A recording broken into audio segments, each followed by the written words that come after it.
wonder of your name. Heaven is open, death is broken, and the glory forever is yours. Nothing can overcome the power of your name. King above kings, all the universe will sing. Kanina pong nagpupuri tayo sa Panginoong Diyos. There's one word that keep on echoing in my spirit. May isang word na patuloy na nag-e-echo sa aking spirito. And that word is about faithfulness. No, it's about faithfulness. Okay? All right. Stay in the presence of God. No? Stay in the Lord. Be strong in the Spirit. Be strong in the Spirit. Sabi ni Dr. Jonathan David, walang problema sa spirito mo. Because when you accepted Christ in your life, your spirit is always a continuous recipient of the Word and the revelation of God. No? Wala pong problema. Ang malaki pong problema natin yung kaisipan. Ang hirap baguhin ng isip. No? Do you understand that ang isip mo, the culture, the historical, the philosophical understanding na mayroon ka, mayroon pong na-develop na mga attitude and character yan that always oppose what God is doing in the Spirit. So again, there's nothing wrong in the spirit, but the problem will always be in the mind. So again, today, as I encourage you, be strong in the spirit, but focus in your mind. Sabihin mo sa iyong katabi, magpakalakas ka sa spirito mo, pero ayusin mo ang isip mo. Amen. Alright. Pansinin nyo, kanina nagpupuri tayo. Di ba, there's some part of you that excited. Dalang-dala ka, lalo na nung kinakanta natin yung worship. O Diyos, ano yan? Sa kabutihan. Di ba, mayroong ganon. Pero mapapansin mo, ang isip mo habang nag-worship ka, iba rin ang ginagawa. Iba yung naiisip mo. Turn that. That's why when we come to the church, dapat our mind, our flesh, our spirit will all be in one. Sabi ng salita ng Diyos, when there are 2 or 3 gathered together in my name, I am in their midst. Ulitin ko. When there are 2 to 3 gathered together in my name, I am their midst. Do you know that God, because God is in Trinity, everything that is created is in Trinity. Time, space, matter, all of these are the continuum which speaks of Trinity. Look at this time. Past, present, and future. Amen? Past, present, and future. How about space? How about space? You have the height, the width, and the length. No? How about matter? You have the solid, liquid, and gas. So God is the Trinity of the Trinity. So in the same way, bakit ko sinasabi to? You are also built and established in Trinity. When there are 2 or 3 gathered together in my name, I am in their midst. Iniisip natin madalas 2 or 3 together gathered in my name, dapat may kasama kang tao. Dapat may kasama ka 2 o 3 bago nandiyan ang Diyos. Don't you know that even you're alone, you are 3 in 1? You have your flesh, no? You have your soul, and you have your spirit. Pag hindi nag-unite yan, you cannot enter in God's holiness. Malakas ka sa spirito, pero ang katawan mo, puro sakit nararamdaman mo. Ang hirap magpuri sa Panginoon. Gusto mo manalangin na nakalahod, pero hindi mo inalagaan ang katawan mo, subukan mo manalangin, pagtayo, ang sakit ng balakang mo.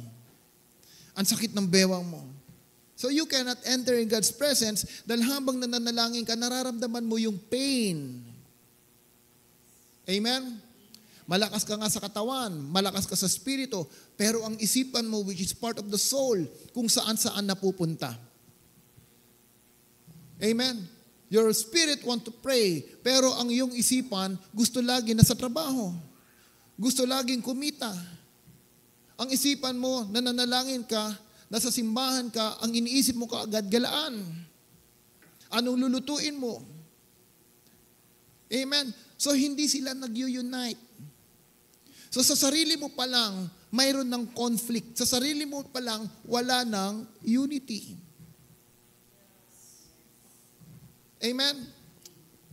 So again, going back to our message, we're talking about the power, authority over power. Because the moment we understand about authority, you have such great power that you cannot even comprehend na akala mo hindi mo kaya, pero kaya mo pala.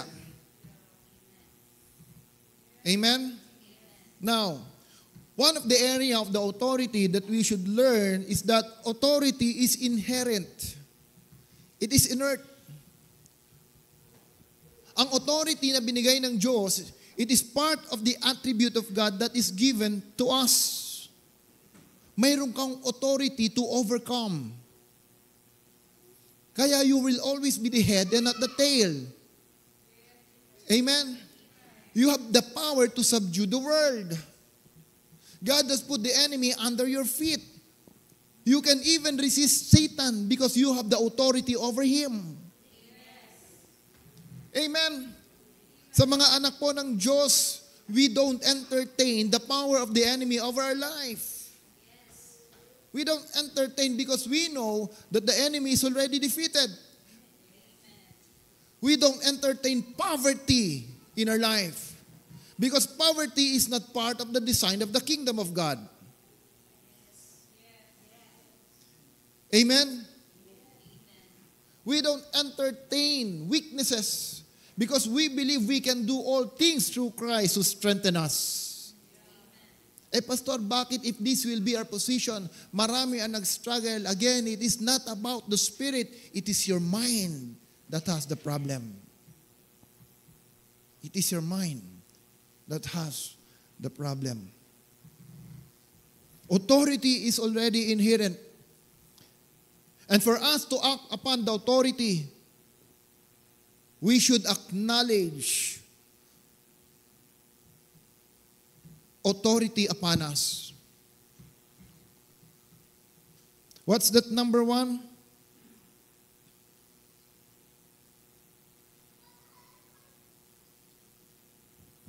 You should be aware. You should be aware that you have such authority upon your life. Amen? Pag wala ka, yung kulang yung awareness mo sa ilinagay ng Diyos sa iyo. People of the Lord, when God created man, before He created man, lahat ng pangangailangan ng tao is already available for him. It's already in place. When God created you and me, everything that you need is already available and created by God so that you won't struggle. So the first thing, be aware. How can you be aware? You need to be equipped. We need to be upgraded. By what? No other than by the principles of the Word of God. That's why, ang sabi ng salita ng Diyos, go back and meditate on this Word day and night so that you may be careful to follow everything written on it. And then you will be blessed. Amen? So let's be aware. Number 2, what's the next? We have to act upon that authority. Kung alam mo na, you have to act on it. Alam mo, ang pag-aaral, you will lose the excitement of studying kung hindi mo na-exercise in the practical application of what you are learning. Kung aral ka ng aral, tapos walang application, mawawala po yung appetite mo sa pag-aaral and even the excitement. You learn, you study because you want to experience it. Amen. Kaya ka po nandito sa simbahan because you are not weak or you are not sick. You are here in the church because you want to be equipped and learn and understand God's purpose for you so that after this you can apply it in your marketplace. Amen? The reality is this. Sabi nga, most of us, we don't love Jesus. Many Christians, the reality is, hindi talaga nila mahal si Kristo. Sabi ko kanina, the word faithfulness is keep on echoing in my spirit. No? So, this is a question. Do we really love Christ? Many come to Him because they are just saved. Marami, sinasabi nila mahal nila si Kristo sapagkat nakaranas sila ng pag-ibig, kapayapaan, nung panahong tumanggap sila sa ating Panginoon. At habang sila'y nagkakaroon ng kapayapaan, natututo, God is the supreme of everything. I like what Dr. Jonathan David says. The moment you understand and capture the mind of God, the mind of Christ, even though you have not studied well, na hindi ka man nag-aral, sa tingin mo, kulang pa yung pag-aaral mo. The moment you start preaching the word, you will realize the abundance of wisdom and revelation that you already have. Amen? Tagalugin ko. Sabi ni Ate Weng, kahit hindi ka pa nag-aaral, o sa tingin mo, kulang yung pag-aaral mo. Pero the moment you capture the mind of Christ, you understand what the mind of God is all about. Sa tingin mo, hindi enough yung iyong natutunan. Pero the moment na gusto mong mag-preach sa isang topic, sa isang situation ng buhay, you will realize na mayroong reserva sa spirito mo na kaya mong magturo with the abundance of revelation. Amen? Hindi yung bibigyan ka ng assignment, kapatid, ikaw na mag-disciple dito, turuan mo siya one-to-one. Talaga namang bababaran mo yung sarili mo, yung one-to-one, talaga mag-aaral para lang makapag-preach ka. Pero there will be a time in your life when you reach such dimension in your life, pag sinabi sa'yo, magturo ka nga, and you will say, okay, you will directly speak and teach the message, and you will realize, kulang ang isang oras sa pagtuturo, sapagkat marami ang linagay ni Lord sa buhay mo. Mahirap isipin. Because being an infinite mind, a finite mind with an infinite God, parang hindi mo kayang abutin. True or not? But remember, these people of the Lord, God also telling you and me, is there something too hard for me to do? We are created in His image. We are created according to His purpose. And God, being created in His image, want you and me to take dominion in every creation. The only way for us to take dominion if we have the mind of the Lord. Amen? Kaya nga po, mas mahalaga how to focus on what God wants for us than what we want for us. Malinaw? Sino nakanood ng Wonder Woman? Ayan na naman, mga holy and righteous. Wala na kayong napapanood na DC, Marvel.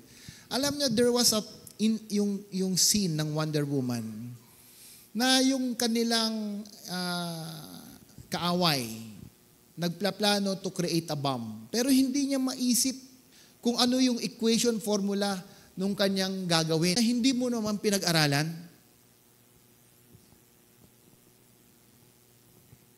Parang wala.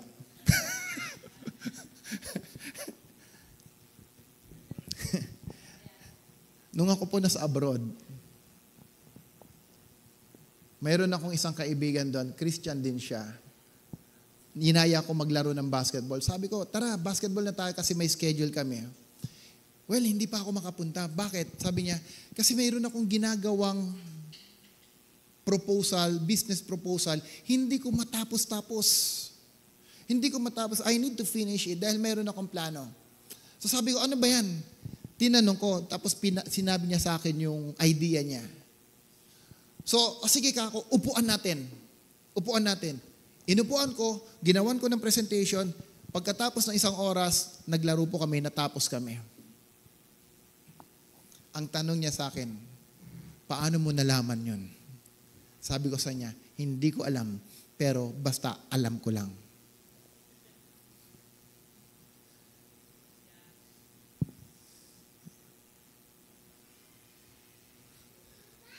That's why most of us settled in an average mind because we don't believe that God can do more than what we can comprehend.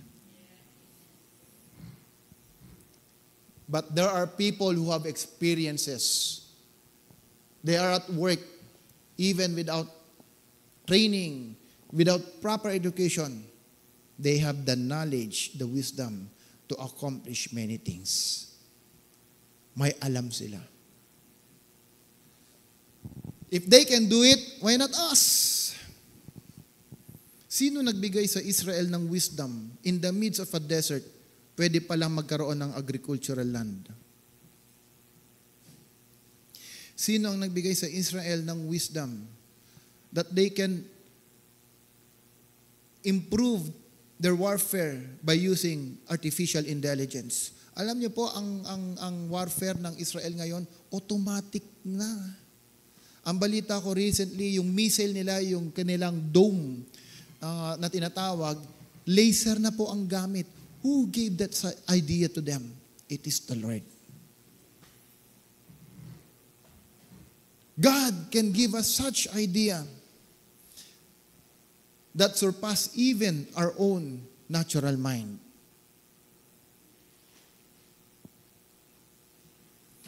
Amen? Do you believe that? The more that you come closer to God, the more that God will reveal the end to the beginning to you. Hallelujah. That's why you become supernatural, unstoppable. You can break through upon breakthrough. Pero baka mamaya paglabas natin, isipin na naman natin, para sa iba yan. Wala na, hanggang dito na lang talaga ako. People of the Lord, so as the man thinketh from his heart, so he is.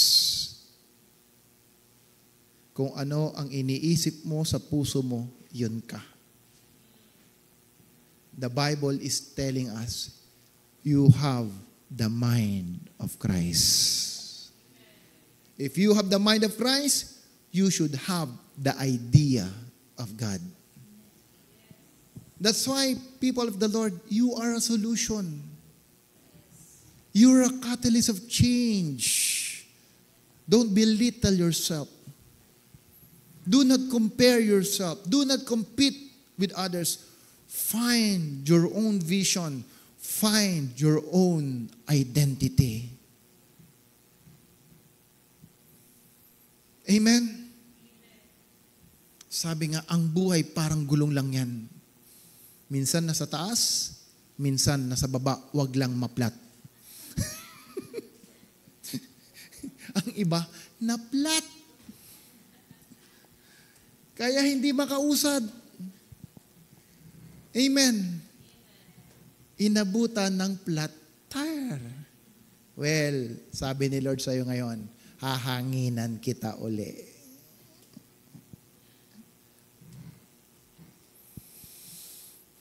What else? God is the provider of vision. God is the provider of ideas and plans.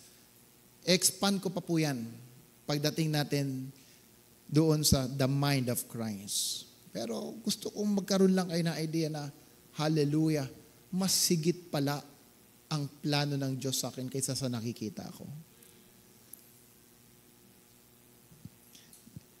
Alam nyo, when we receive the vision for Lemuel, that he will worship God internationally, yung mga ways, mga areas na pwedeng gamitin ni Lord, binibigyan po namin ng investment. Mayroon akong post one time na sabi ko, everyone has a talent. Everyone has a talent. But ability takes, ano yan? Hard work. Ability takes hard work. So makikita mo when you are in the marketplace, makikita mo yung level of competition ng bawat isa. And the standard is high. That's why go out from your comfort zone. Go out from your comfort zone. Yung mga nagtatrabaho, nagwo-work, siguro marirealize mo, nararamdaman mo na, ito pala yung competition. Pero you know what? May isang coach na lumapit sa akin. Kasi sabi ko sa kanya, Coach, medyo naghahanap na rin ako ng magte-train. Kasi alam ko, mayroon ng saturation period yung alam kong ituro kay Lemuel. So naghahanap ako who can add up to what I'm already teaching him. May isang coach ang nag-approach, sabi niya, Dad, sabi niya, alam mo ang direction, madaling ituro. Pero ang power, inherent yan. Ulitin ko, ang direction, madaling ituro, ang power, inherent yan. Sabi niya, gusto kong turuan yung anak mo dahil hindi lahat ganyan kalakas. Wag natin pag-usapan, syempre pag mga ganyang coach, ang unang inisip mo, pera.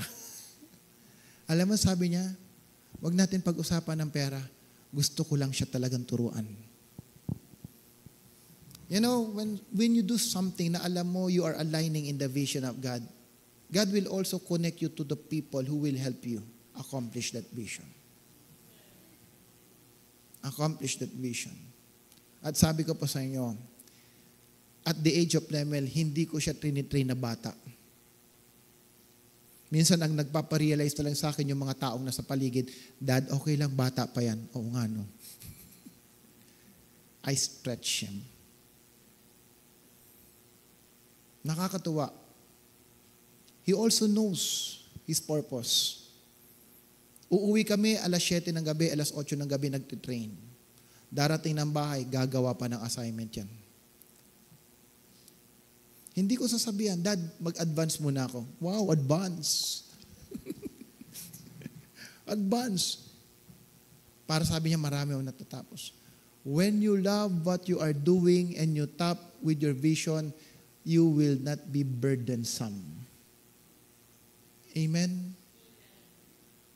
Kahit mahirap na, kahit umiiyak ka na, kahit nahihirapan ka na, pag natap mo yan, vision will also give you passion.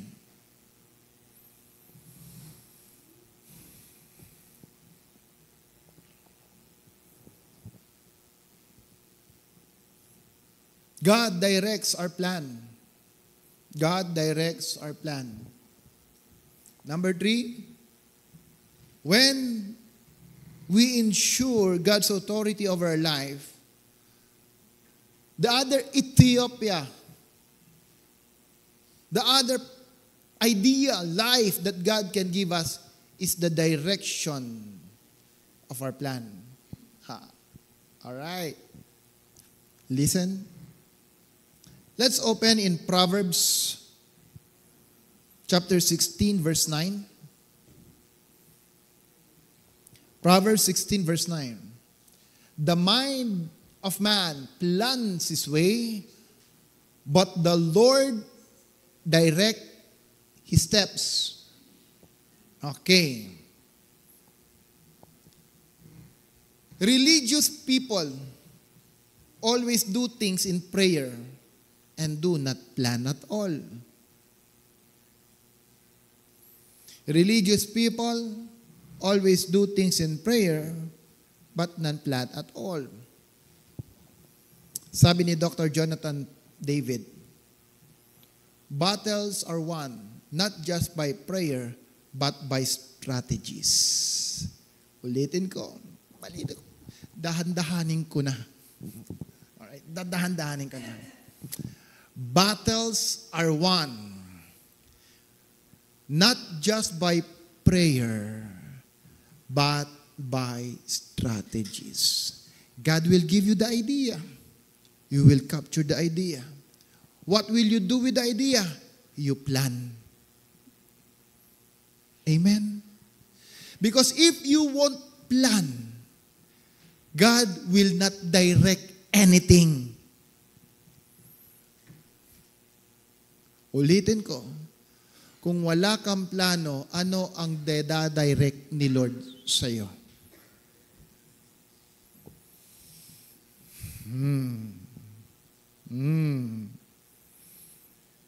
Marami kasi ang mentality ganito, bahala na bukas.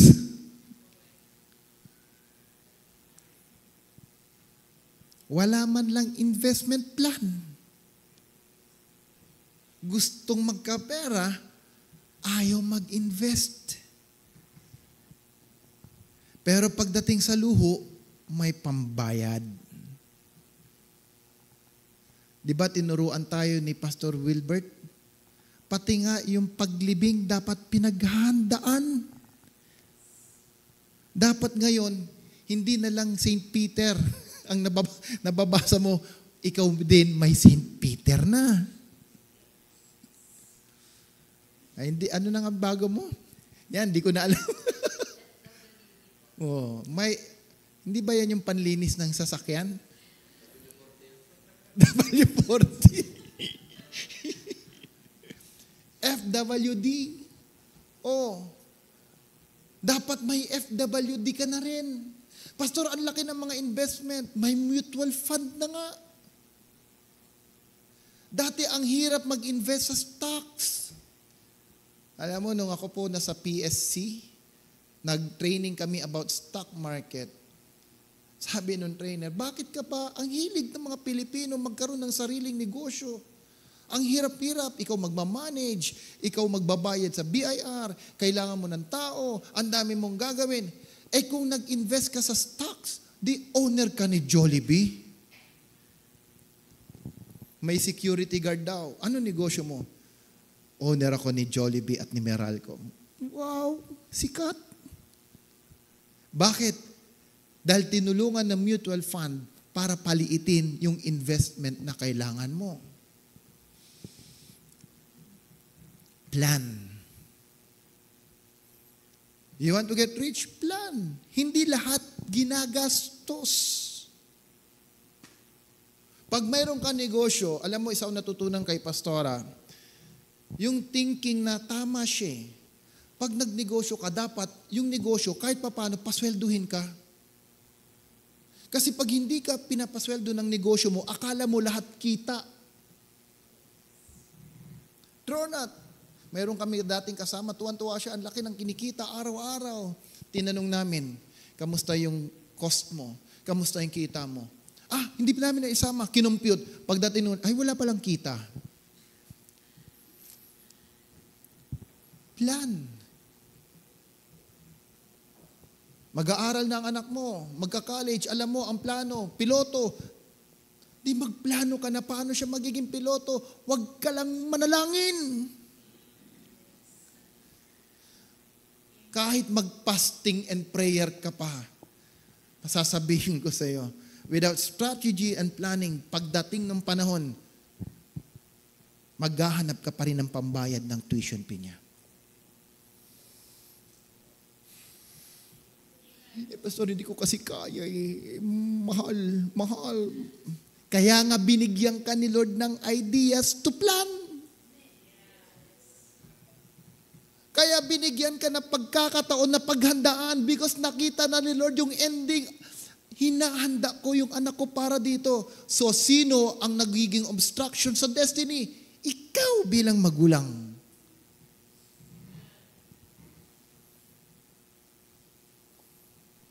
May nakasakay ako dun sa taxi. Yung Grab. Nagpag-Grab ako. Habang ako nakasakay, mukhang bata pa to, sabi ko. Tanong ko sa kanya, sa'yo itong sasakyan? Sabi niya, hindi po, sa nanay ko. O di sa'yo na rin. Sabi ko, nag-aaral ka? Opo. Tapos na po, aviation. Uy, aviation, ano yan? Piloto po. So, ibig sabihin, magpipiloto ka na. Hindi po, nag-iipon pa, kaya ako nagdadrive. Bakit?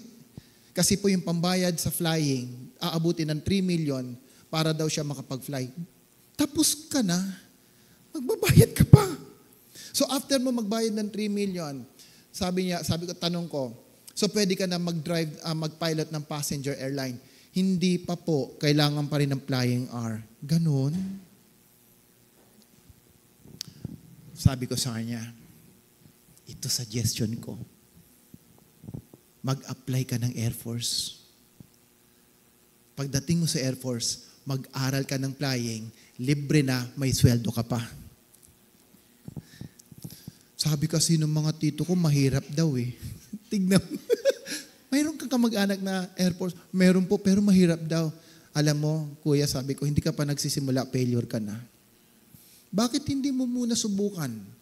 At pag pumasa ka, sabi ko, di ikaw ang napagpala kaysa lipasan ka ng panahon na wala kang ginagawa. Opo nga, no? Sabi ko, ito calling card ko. Pag willing ka na mag-aral at mag-Air Force, tawagan mo ko. Ipapabunot ko yung papel mo para isama ka sa kota. Ipasa mo lang ang exam. Pero, ikaw ang willing, ikaw ang tumawag, hindi ako. Tuwan-tuwa yung bata. Tuwan-tuwa. Alam mo, minsan, we only lack the idea. We only lack knowledge, pero marami nang prepare si Lord. Ang solusyon natin, laging easy way. Hindi kaya, hahanap ng alternative. Kaya maraming grumagraduate, hindi nila gusto yung kanilang degree. Napilitan lang.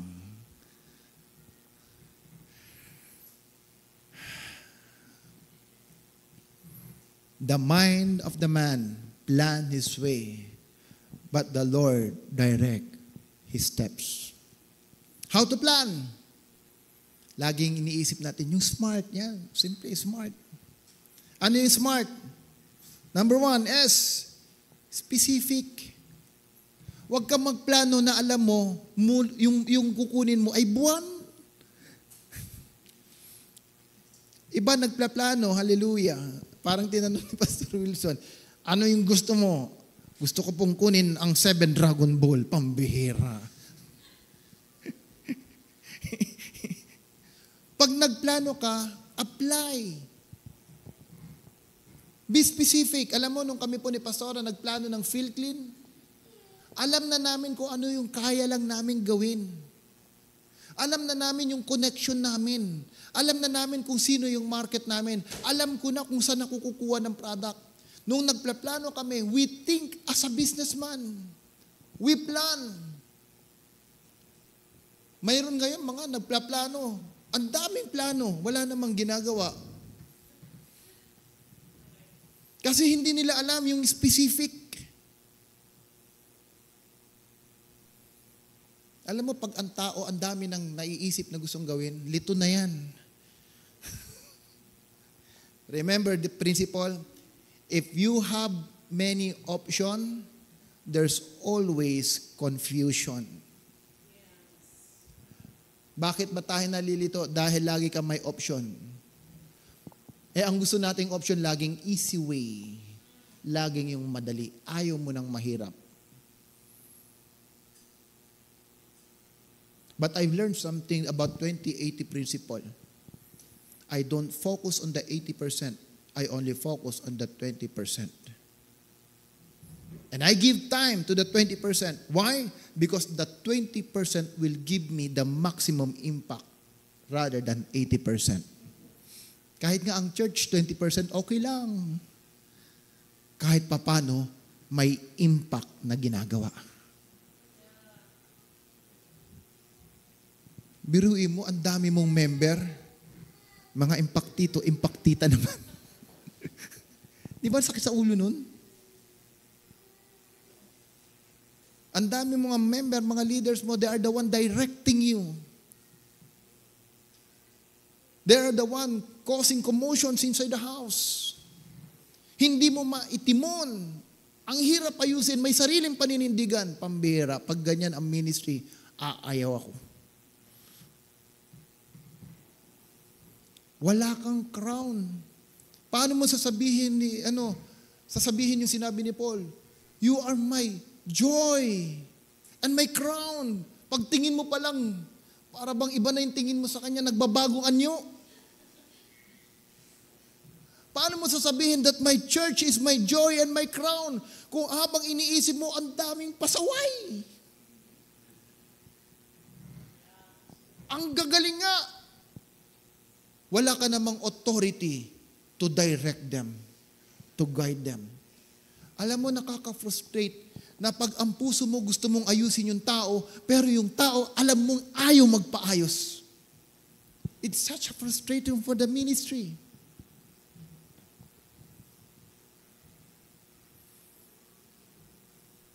Namatay. So be specific. What else? Measurable. When I receive about measurable, always think manageable. Yung kaya mo lang panghawakan, yung kaya mo lang pangingatan, because anything that you cannot manage, you will lose it. I repeat, anything that you cannot manage, you will lose it. So start simple in planning. Amen? Start simple in planning. Then manage it. Next, achievable. Achievable. Then, relevant. Magplaplano ako, gagawa ko ng pantalon at magproduce ako ng mass production. Anong design mo? Bell button. Sinong bibili niyan? Sinong may alam ng bell button? Parang hindi nyo alam yung mga bell button, mga genre kayo? Thank you for the honesty, Ate Del. Bell button, yung pag hindi mo na kailangan ng walis. Diba? Hindi mo na kailangan kasi yung pantalon mo para ng walis. Sa lapad. Kung lahat ngayon puro tight fit, ang bell button po, pagdating sa baba, ang luwag.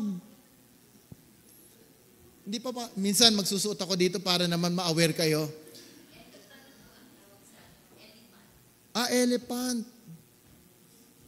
Ba't naging elephant? Ganon. Tingnan mo, hindi tayo common frequency. Sa tingin nyo, may bibili niyan? Kahit anong ganda pa ng design yan, kung hindi naman adaptable sa season yan, walang mag-a-appreciate. So when you think of a plan, make it sure that is relevant. Kailangan. Kaya nga nagsuto minsan sa inyo, di ba? Kita nyo, bitin. Dati, pag bitin, kakantyawan ka, ano ba yan? Kita na medyas mo. Pero ngayon, ang mga kasama ko kasi mga fashionista. Alam mo, pag nasa marketplace, matututo ako maging fashionista. Naiinggit din ako. Sabi ko, kailangan maging, kasi mahirap naman, no, na sila nagiging fashionista, hindi tayo nag-a-adapt. Sabi ko kay Ate Lay, lagyan mo nga ng garter. Pambira, ngayon ko lang na-realize. Pag gaya-gaya ka talaga, wala kang identity, papapahawak ka. Sabi ko, walang garter, lagyan mo nga ng bulsa.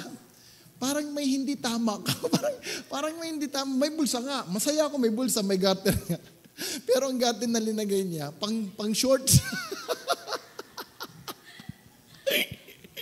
Tapos yung bulsa, ngayon ko lang na-realize, nag-aayos ako ng damit ni Lemel kagabi. Ang bulsa pala dapat nasa labas, nasa loob, wala sa labas. Ako yung bulsa, kitang-kita mo. Bahala na sila doon.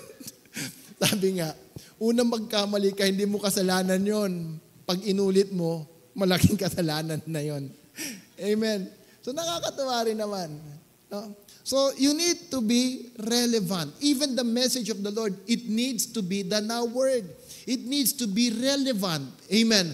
Otherwise, you will not grow. We will not grow. Amen. And the last thing, it should be time-bounded. Ito na. Alam mo sa office, pag ako nagtatanong, minsan nag-email sa kanila, anong lagi ko tanong, Aina? Kailan yan? Kailan? Kasi pwede ka magplano. Yung iba nasa 2040 pa matatapos. Alam mo, maraming ganun eh. Nag-i-strategize. Pero dahil masyadong maingat, ang timeline nila inaabot ng 5 taon. Hindi po time-bounded yan, roadmap na yan. Amen? So be smart in planning. Start to plan. God will give you idea. God will give you such knowledge that even in your planning, you will be accurate. Meron nga akong kilala, gusto po mag-drive. Gusto ko po mag-drive, hindi nagplano, di inabutan ng pagtaas ng lisensya. O di hanggang ngayon, hindi makapag-drive. Di ba? Tatawa-tawa ka dyan. Parang kilala mo yung sinasabi ko, no? Hindi nakikinig.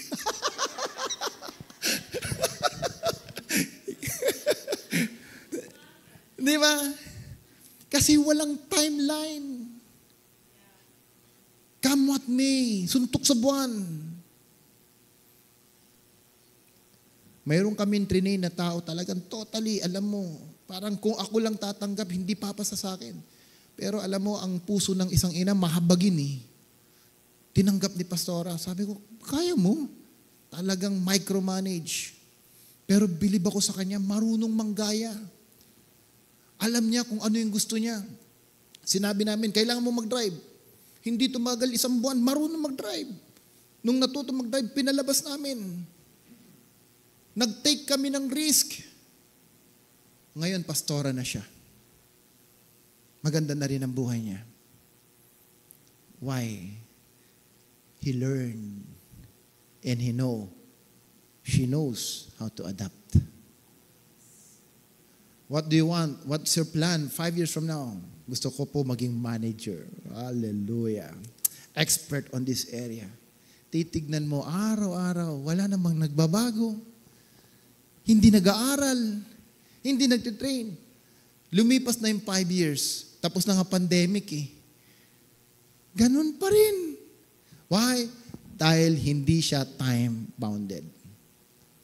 Alam mong malaking ngayon, problema sa mga nag-aaral, wala nang sense of urgency pagdating sa pag-graduate. Maraming kabataan, wala nang sense of urgency.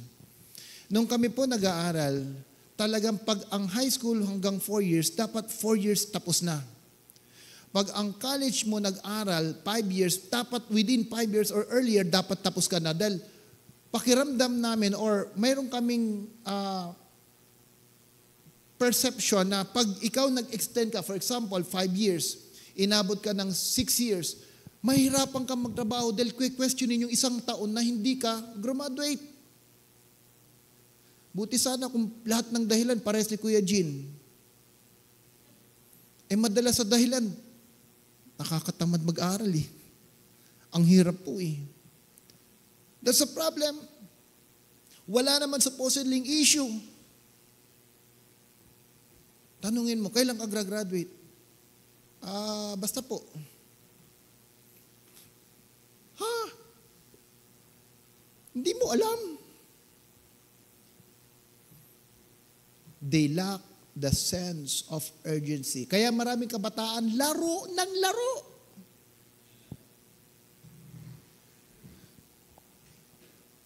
They lost the sense of urgency. Puro na lang technology.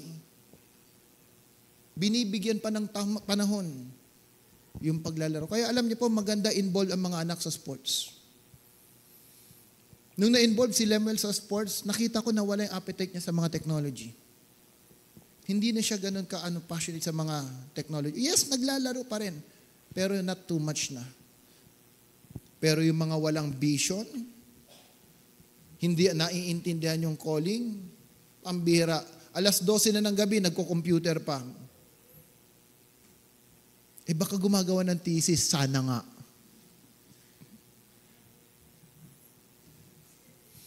Pero most of the time, sabi ko, kung gumagawa ng thesis, bakit nagugulat pag nakikita ko? Ano, kumulto? Turn not. Kung thesis yan, at magulang mo nakita mo, ang unang reaction mo, hi dad, di ba? Pero pag ang nakita ka, hindi thesis yan. Amen? Subukan mo, ang anak mo, computer, cellphone, hawakan mo. Pag lumapit ka, yes? Naglalaro yan. Amen? Hindi na po kailangan ng discernment yan. Common sense na lang. Amen? Common sense na lang. Parang nakakita ng multo pag... Ang bibilis pa naman ng mga kamay ng bata ngayon. Paglipat na ganun, subject na kaagad. Gagaling. Time-bounded. Sabi mo sa katabi mo, make a timeline. Make a plan. Amen. Without the plan, without the timeline, hallelujah. Kaya nga po sa panahon natin ngayon, may number 4 pa kasi may timeline. Hindi ko na kaya. Susunod na po ako. People of the Lord, when you know how to ensure God's authority over your life, God will give you the vision. God will provide you ideas. God will direct your plans. Hallelujah. Father, we thank you, Lord, for today. In spite of the short time, Lord, we know that there's so much things to learn. Marami pa, Lord, kaming kailangan matutunan that we may be able to really witness the kingdom manifestation in this season. This is the kind of ideal life that we are looking for. And we believe, oh God, because we are created according to your image, we have the mind of Christ. Our comprehension is not limited by who we are and what we think who we are, oh God. Because the measure of the standard of our life is measured according to your will, according to your purpose, according to your plan. Father, I pray as we establish our relationship with you and ensure your authority over our lives, God. Help us grow. Help us grow in knowledge, in understanding, in wisdom, all according to fulfilling your purpose for our lives. Seal this word, God. Seal this word with your Holy Spirit and help us to apply it as we live and have our own life, oh God, in these coming weeks. Thank you, Father, for everything. Bless your people. And let this be a reminder for us na higit pa ang iyong hinanda sa aming mga buhay. Salamat, Panginoon, in Jesus' name. Amen.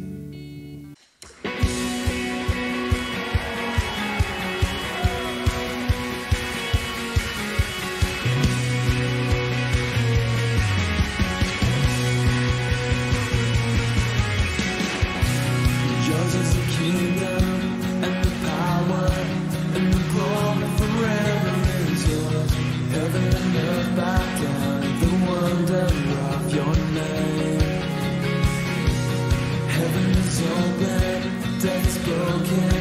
and